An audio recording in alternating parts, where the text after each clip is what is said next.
The Walrus and the Caribou, a story by Micah Harper, illustrated by Marcus Cutler. A long time ago, when the world was taking shape, a little woman began breathing life into the world. Her name was Gook. How does an animal take shape? She thought. Where does the head go? What goes on the head? Ears? Whiskers? A snout? First came the walrus, breathing in, breathing out. Gook created the walrus from her sealskin parka.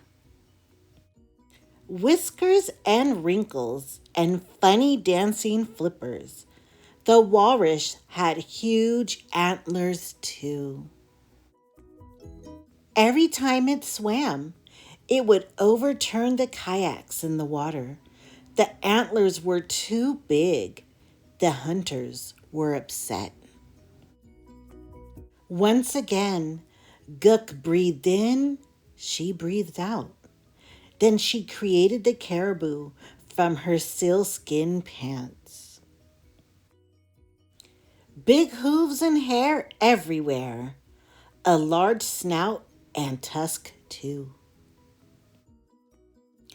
Every time it saw a hunter, the caribou would charge him with its tusk, creating much trouble on the land.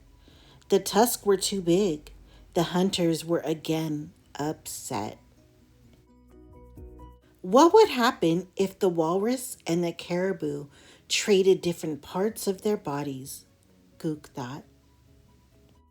Gook called, Ka-isik, Ka-isik, come, come, to the walrus and the caribou. Pulling the tusk out of the caribou's mouth, she gave them to the walrus. Then she pulled the antlers from the walrus's head and gave them to the caribou. There. Remembering the trouble the caribou had caused, she called, Kait, Kait, come, come. As punishment for hurting the hunters, she kicked its forehead flat and its eyes bulged. For being so rude, you will stay far away inland, she scolded. Ever since, whenever a caribou smells a human, it is afraid. If your intentions had the power of creation, what animal would you make? Would it have feathers or a big furry tail? Imagine the possibilities.